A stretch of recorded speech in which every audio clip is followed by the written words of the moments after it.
Go to Revelation chapter 8.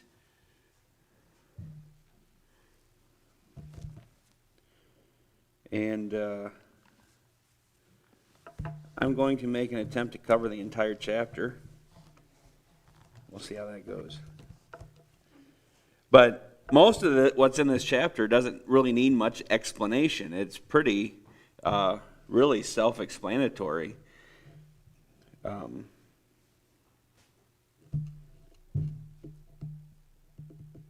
We're going to begin looking at the seven trumpets. Look at the first four tonight. I was going to try to do chapter 8 and chapter 9 together because it's short, quick, but I didn't want to start chapter 10 and 11 next week when we have a business meeting. So I wanted to do something shorter for next week because I know how much everybody hates to be here late. So I can be considerate once in a while. So Revelation chapter 8, the seven trumpets, and we're just going to go ahead and dive right into this. Notice here, verse number 1, and when he had opened the seventh seal, there was silence in heaven about the space of half an hour.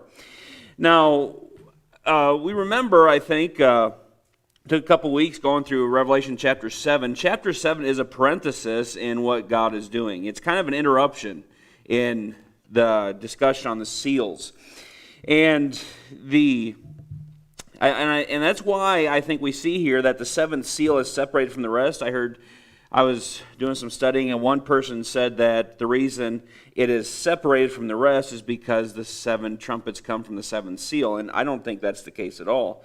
The seven seals, as we've discussed, span the entire 7 years of the tribulation. Actually, they go just slightly past the 7-year mark. Matthew 24 explains to us that there are two parts to the tribulation period. The first 3.5 years he refers to as the beginning of sorrows, and then the second portion is what we typically refer to as the Great Tribulation, Jesus calls it. And it's divided, these two parts are divided by the abomination of desolation that Daniel speaks of. And this abomination of desolation is the man of sin, the Antichrist, standing in the temple of God, declaring himself to be God, and causing the sacrifice and the oblation to cease. And he begins to demand worship of himself and declares himself to be God. But the beginning of sorrows, as Jesus described it, those first 3.5 years, he said, it is going to be characterized by false Christ, war, famine, and pestilence. And that is exactly what we see with the first four seals that we dealt with. Also, Jesus described that during that portion of time, those first 3.5 years, there's going to be a great number of martyrs that are going to be killed. And we see those in the fifth seal, those that are under the altar crying out day and night to God. Then we go to the sixth seal, and the sixth seal is actually the conclusion of the tribulation, Jesus says. Because that's where we see the sun is darkened, the moon is turned to blood, the stars of heaven fall, and Jesus says in Matthew 24 that happens immediately after the tribulation of those days. It's actually what signals Christ's coming. And if you look back to chapter 6, and you notice here in verse 16 and 17, he says, and talking about the kings of the earth, and the rich men, the mighty men, so forth. Verse 16, said to the mountains and rocks, fall on us and hide us from the face of him that sitteth on the throne, and from the wrath of the Lamb, for the great day of his wrath is come, and who shall be able to stand? So at this point, the sixth seal, people acknowledge this is God's wrath that's coming, and they see him. They see him on his throne, and they want to be hidden from it at that point. So that's the end of the tribulation period in all technicality. Now, with chapter 7, they ask in verse number 17 of chapter 6, who shall be able to stand? Chapter 7 answers that question. Who is going to stand? Well, in the first 3.5 years, we see that there's the 144,000 that are going to be saved and sealed. They are Jewish male servants, and they're virgins, according to Revelation chapter 14. They are sealed for protection. They are going to live and survive everything that goes on through the tribulation period, and they will actually go into the millennium living. Then we see a second group of people, beginning at verse number 9, a great multitude which no man could number in chapter 7 there. And in verse 14 tells us they came out of the great tribulation. So that's the second half of the tribulation period. So there in the midst, in essence, what God is doing there is he is interrupting these 7 seals for a special announcement. He is showing us, in essence, what exactly is going on. He's giving us new detail of what's going to transpire over the course of the tribulation period. This great multitude is people that were either saved at the beginning of the tribulation or those that are getting saved in the second half of the tribulation, but they are martyred. And the means of death comes because they reject the mark of the beast.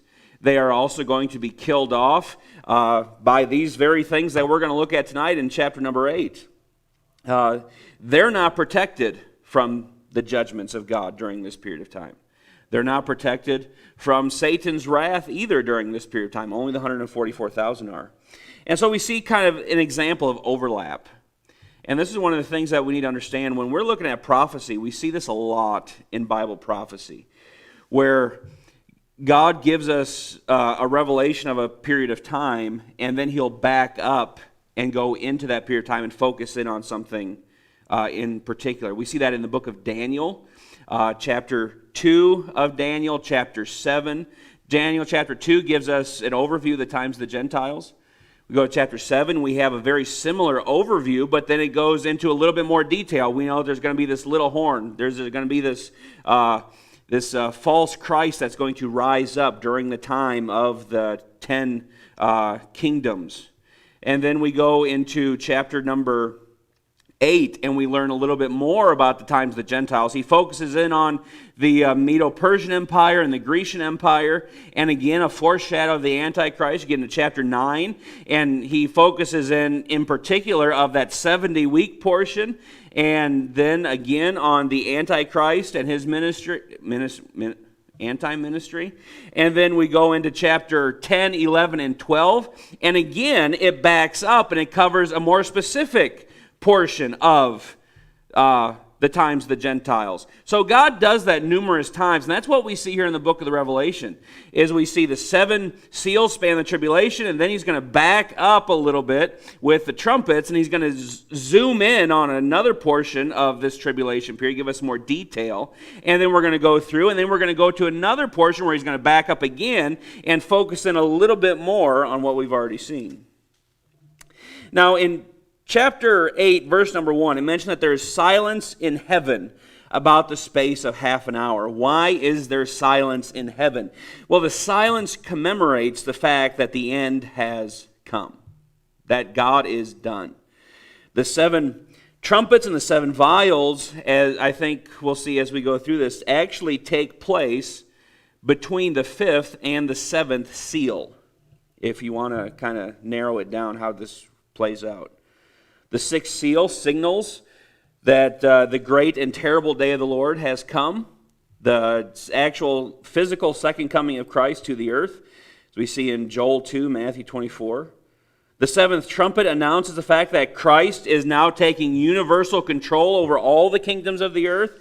The 7th vial acknowledges the fact that it is done, and so the 7th seal is in essence commemorating the fact it's all done. This is the evidence. Nothing is going on in heaven. Now, why is that significant? Because as you look over the course of the 7 years, as he discusses this through Revelation 4, Revelation chapter 5, you look at the 5th seal, for instance, you look at the trumpet judgments, you even go a little bit farther in and you find that there's worship going on, there's the sound of rushing waters, there's the sound of thunder, singing, prayers, trumpets, shouting. As we looked at last week with this great multitude, there is the angels surrounding this multitude, worshiping God. There's 10,000 times 10,000 and thousands of thousands. So there's an infinite number of angels that are bowing down and worshiping God. That would be pretty loud. And so now what we see here in the 7th seal, it's all done. What has happened? Everything has now moved to earth. Because when Jesus comes, he comes not only with his saints, he comes with his holy angels as well, he tells us in Matthew 24. All of it is now moved down to earth. The worship takes place here.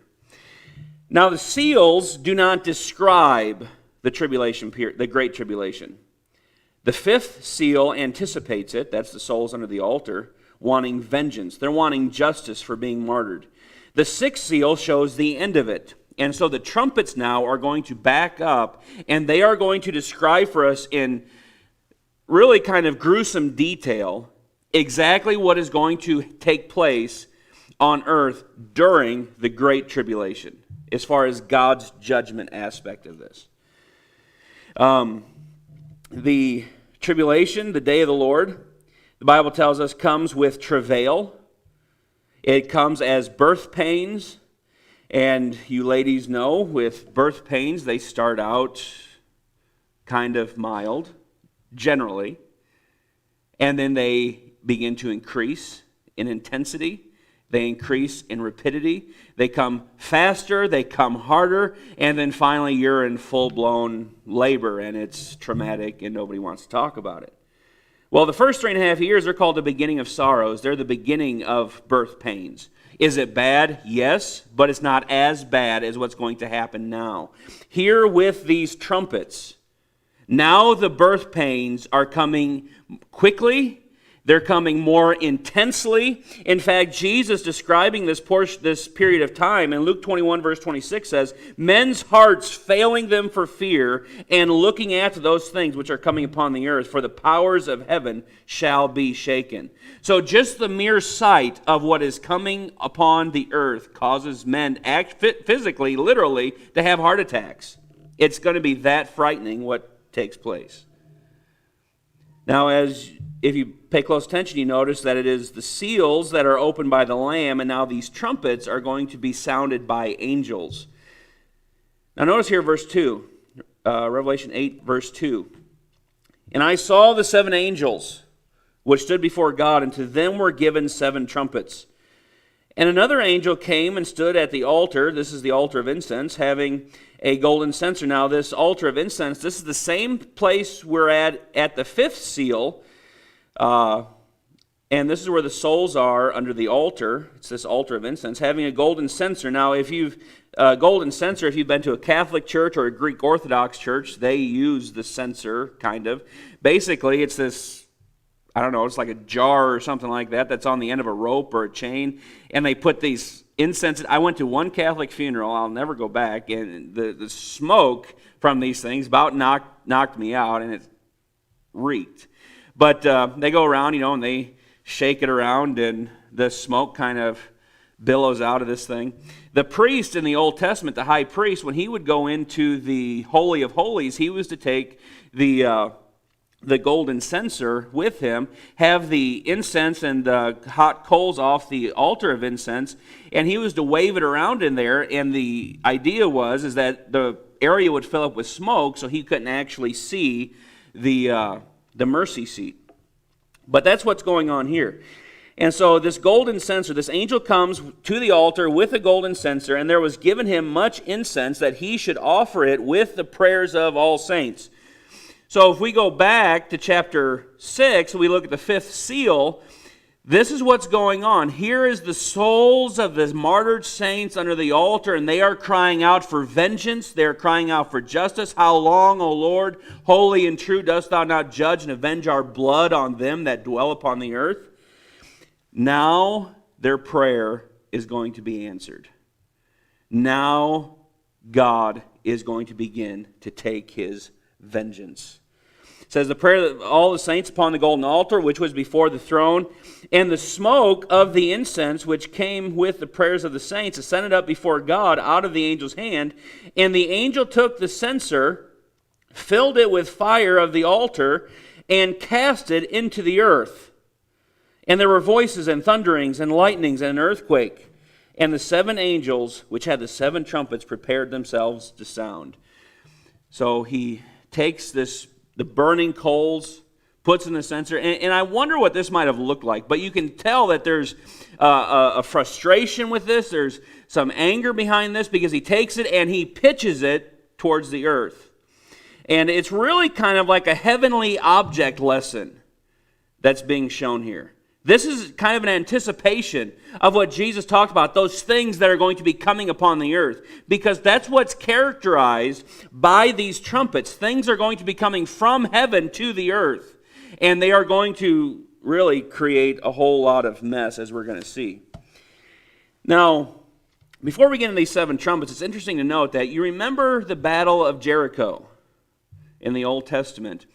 The purpose of Israel fighting that battle, Jericho is the first city in the way of their conquest of the land.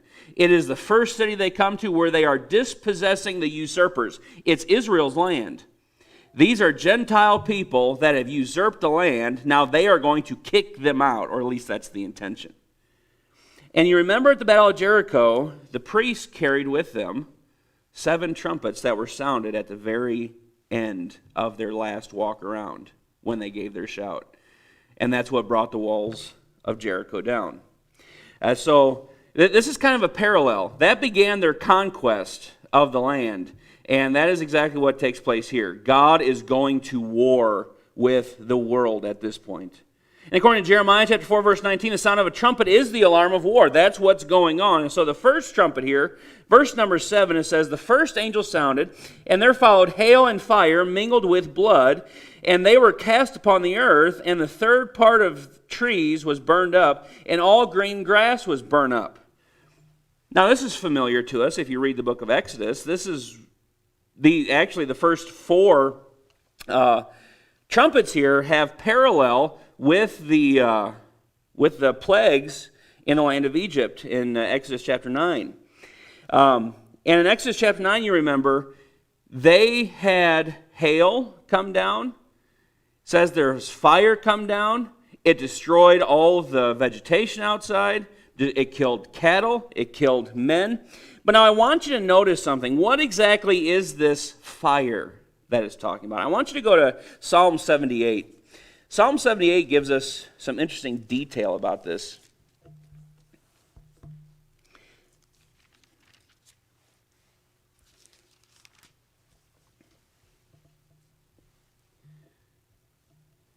Psalm 78, beginning with verse number 44, says, and had turned their rivers into blood, and their floods that they could not drink. He sent diverse sorts of flies among them, which devoured them, and frogs, which destroyed them. He gave also their increase unto the caterpillar, and their labor unto the locust. He destroyed their vines with hail, and their sycamore trees with frost. Now notice this. He gave up their cattle also to the hail, and their flocks to hot thunderbolts. He cast upon them the fierceness of his anger, wrath, indignation, and trouble, by sending evil angels among them. He made a way to his anger. He spared not their soul from death. He gave their life over to the pestilence, and smote all the firstborn in Egypt, the chief of their strength in the tabernacles of Ham, but made his own people to go forth like sheep, and guided them in the wilderness like a flock. Notice there in verse 48, what was this fire? Hail mingled with fire. The fire was hot thunderbolts. This is streaks of lightning. It says that in Exodus that the fire ran upon the ground. Now just consider this for a moment, what this would look like. So, because this is what's going on here, just on a much larger scale than what took place in Exodus. In Exodus, it was one country. This is going to be a third of the world that is going to be affected by this. And in Exodus chapter 9, verse 23, it says that the hail and the fire ran along the ground, and it killed everything that was outside of the houses, killed man, beast, and every herb and tree. And so here we have this hail and fire is going to destroy 1/3 of all trees on earth and 1/3 of all the vegetation. Now, if you remember back, the third seal is famine. So there's already a global famine going on at this point. And now 1/3 of whatever vegetation is somehow surviving, which wouldn't be much by this point, is going to be wiped out as a result of this plague. And something else to notice, I think, as well, that it is mingled with blood, which means which you don't get that from trees, which means people and animals are going to be killed as a result of this judgment. But also, if this fire is indeed thunderbolts, then that means that a third of the earth is going to experience an intense electrical storm. Do we have electrical storms in Michigan? You get them in the Midwest. They're really neat to watch. Just streaks of lightning all the time, constantly. From inside, they're neat to watch. But what this would look like is a third of the earth at the same time. You have the perfect storm going on, and you have streaks of lightning constantly for however long this judgment goes on, running along the ground. So that's going to be burning stuff up. But you know what else is going to happen? It is going to completely collapse the power grid. The power grid would not be able to survive 1/3 of the earth experiencing an electrical storm. And the reason that is significant is because when we get farther into Revelation, and you look in Bible prophecy in the Old Testament that's describing this period of time, they're always on horses, fighting on horseback. And people kind of make fun of that and say, well, that's just because they were anticipating it back then. They weren't. No. What's going to happen is nothing electronic is going to work. The only way they're going to fight is on foot and horseback. When they go to the Battle of Armageddon, they're not coming in tanks. They're not going to be bringing any type of fancy helicopters or anything like that. They are coming on horseback and they are coming on foot because God has totally taken out the power grid. And then it's going to get even worse. And people are worried today about global warming. This is global warming. A third of it is going to be burnt up. And that is a very inconvenient truth. Now the second trumpet, notice here verse number 9. Says, and the second angel sounded, and as it were, a great mountain burning with fire was cast into the sea, and the third part of the sea became blood. Now notice that there, where it says, as it were. So this is not a literal mountain that is being cast into the sea. This is not a volcano or anything like that. This is something that has the appearance of a mountain. It is the size of a mountain that is being cast into the sea, and it's burning with fire.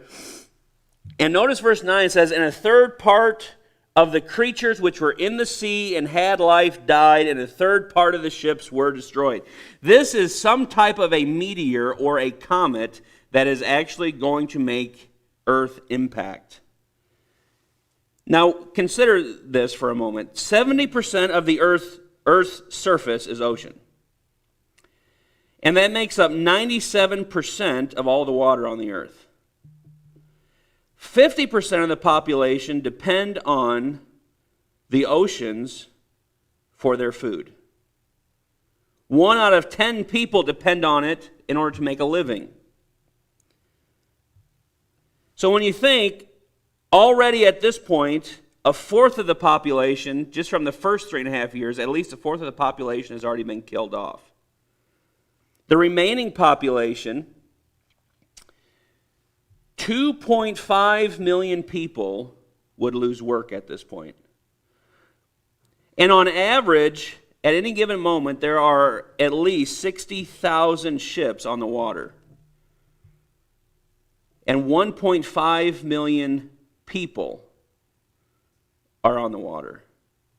This means 500,000 people from this judgment would be wiped out. At least 500,000 people just from this judgment that's poured out. And it gets worse. Notice the third trumpet. And the third angel sounded, and there fell a great star from heaven, burning, notice, as it were, a lamp. So here again we have somewhat of a figurative language. And it fell upon a third part of the river. So the second trumpet looks like that's more your oceans. This is kind of your salt waters, various things like that. Here what's going to take place in the third trumpet, this is your fresh waters.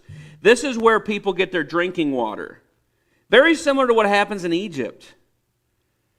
Notice it says, fell upon a third part of the rivers and upon the fountains of waters. That's your drinking water.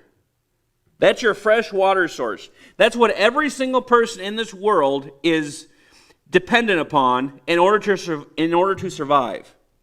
It says, and the name of the star is called wormwood, and a third part of the waters became wormwood, and many men died of the waters because they were made bitter. Now, wormwood comes from a plant around the Mediterranean area, and it produces a dark green oil, and it's really a type of poison.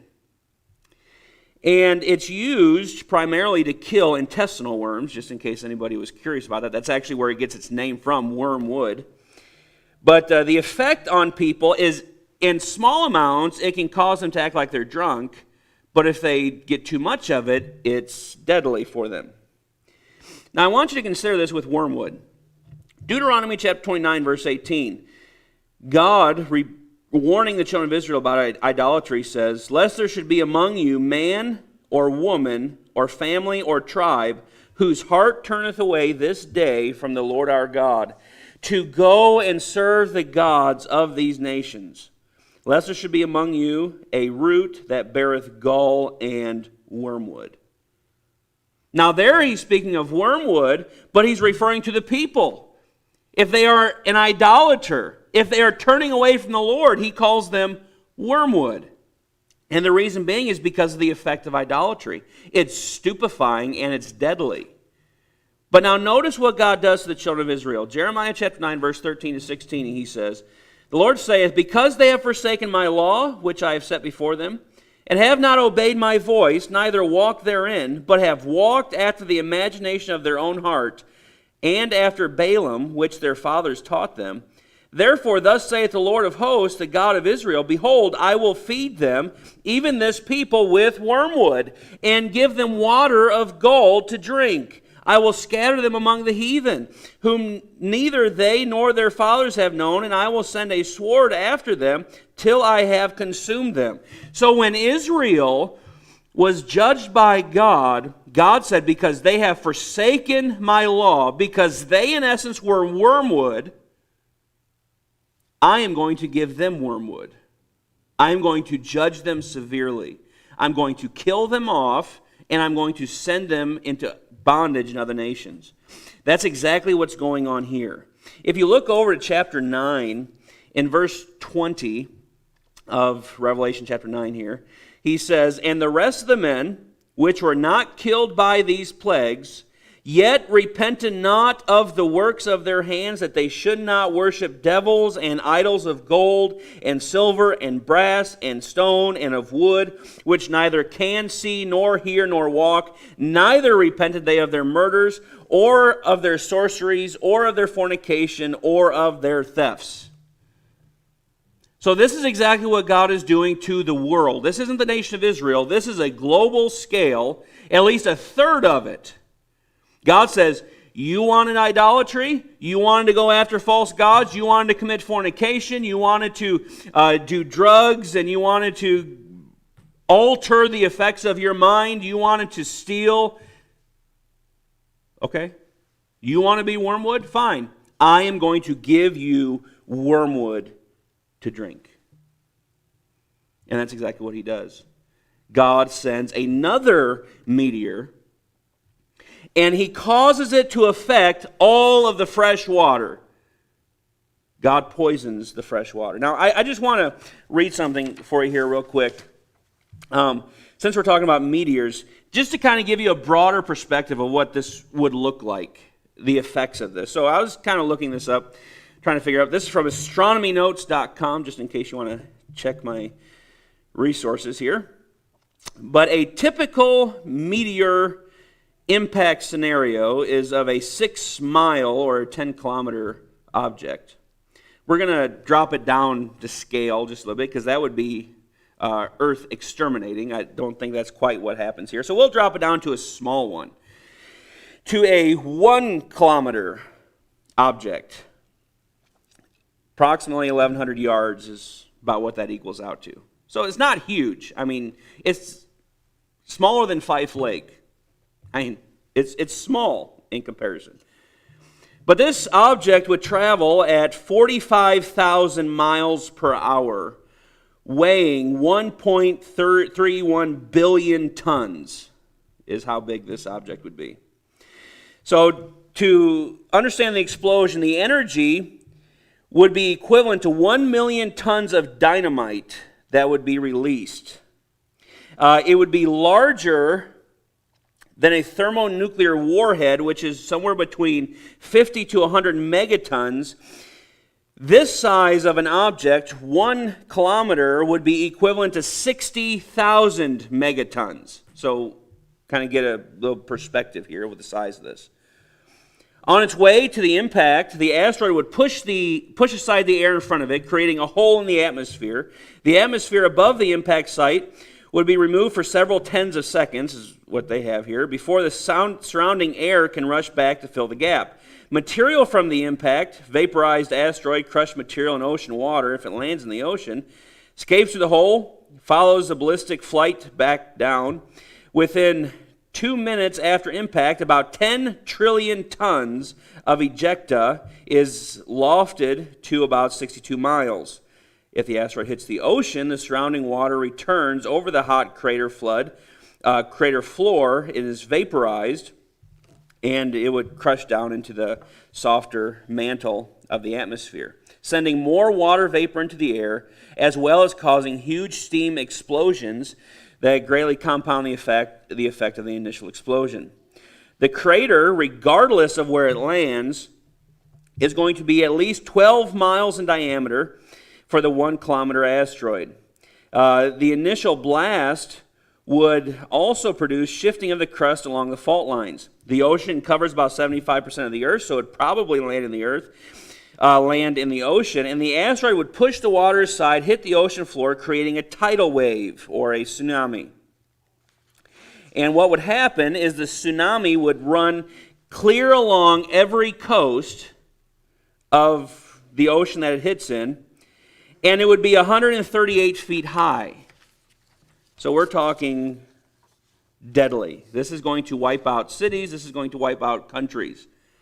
And not just that, but it is going to produce a tsunami train, in essence. So you're going to have tsunami after tsunami after tsunami. It is just going to beat up every single country. The material ejected from the impact through the hole in the atmosphere will re-enter all over the globe and heat up the friction with the atmosphere. Friction from the atmosphere. The chunks of material will be hot enough to produce infrared light, and the heat from the glowing material will start fires around the globe. Global fires will put up 70 billion tons of soot into the air, and that would obviously aggravate the environmental stress.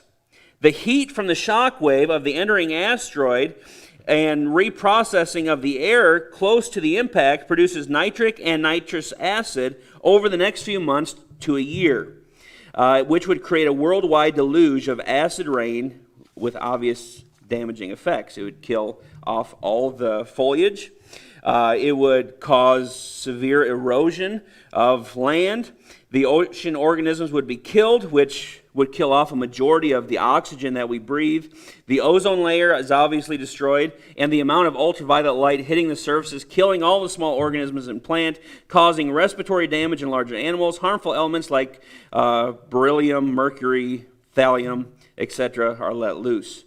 And then it would create, and just to sum it up, it would create a severe greenhouse effect. Essentially, it's going to begin to boil the earth. So, and that's just the small one, if that takes place. Now, notice here as we go into the fourth trumpet, because what takes place in the fourth trumpet appears, at least, to be the effects of the third trumpet. The fourth angel sounded, and the third part of the sun was smitten, and the third part of the moon, and the third part of the stars, so as the third part of them was darkened, and the day shone not for a third part of it, and the night likewise. So if we break it down to 12 hours a day, 12 hours a night, that's an 8-hour span of time where it is complete blackness. We're not talking just dark. We're talking complete blackness. Power grid's gone, so there are no lights. It's electrical. There's no flashlights either. There's no. An asteroid has just hit the Earth. There are no satellites. We are complete radio silence, nothing electric is going to work, and now there is no sun, there is no light from the moon, no light from the stars, it is just pitch black. And you know what it's like to be in a room that has no windows and there's no light coming in and you shut the lights off and you can't even see your hand in front of you? That's exactly what this is like for at least an 8-hour period as a result of everything that's in the atmosphere. Nobody can move. Nobody can go anywhere. It's just absolute fear that takes place. Everything on the planet stops. No one can see. And then it gets worse. Notice verse number 13.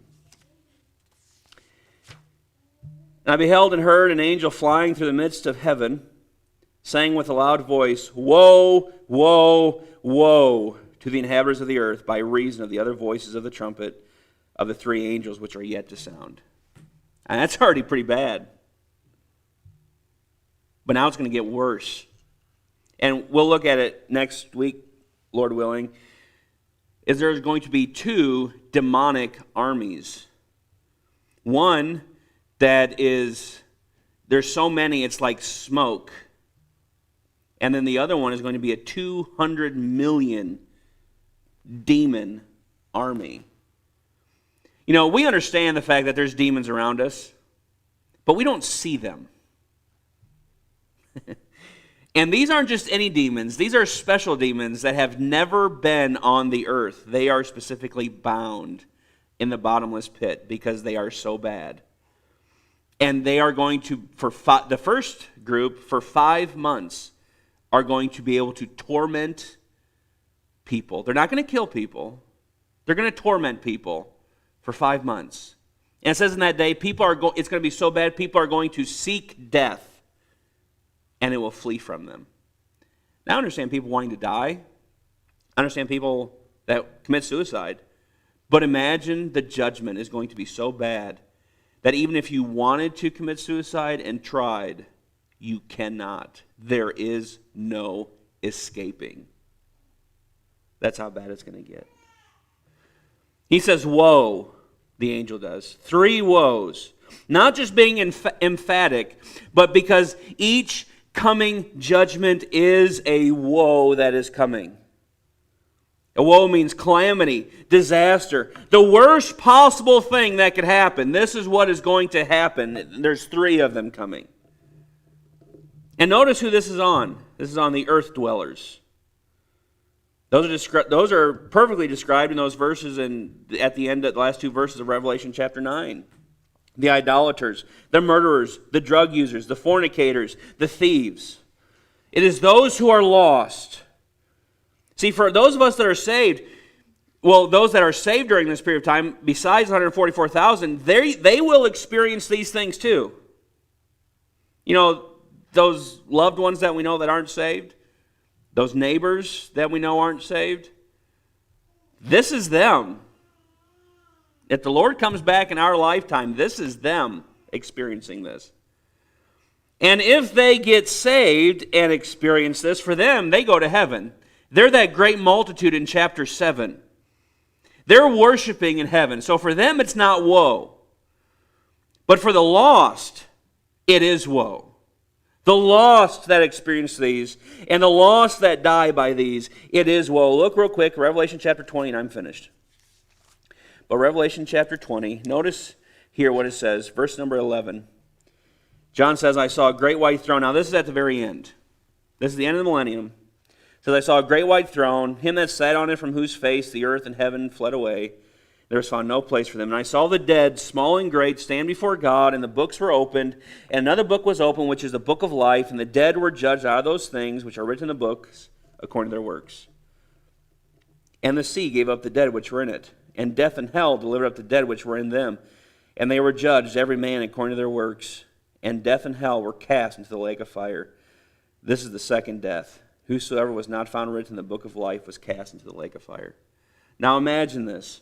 It's bad enough to experience something like these judgments and to die.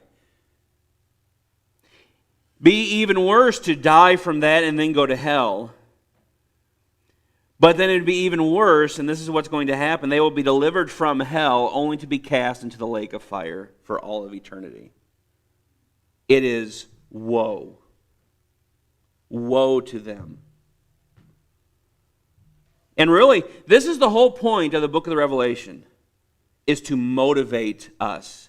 It is to warn the lost of what's coming. You know, if you were to stop someone on the side of the road and say, hey, buddy, you need to turn around. Go a different direction. Well, why should I go a different direction? I don't know, it just seems like a good idea, I guess. That's not going to be convincing at all. But if you say, hey, buddy, the bridge is out ahead, and if it's going down into a river of lava, if you don't turn around and go a different direction, well, you might be able to persuade someone.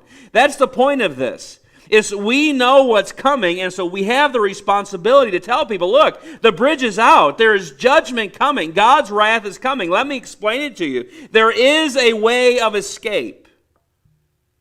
It motivates us to tell people about Jesus. That's what we're here for.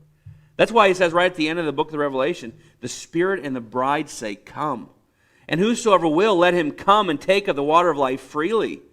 That's what we're supposed to be doing. That's our mission, telling people, come. Come to Christ. Come take of the water of life so you can escape the wrath to come.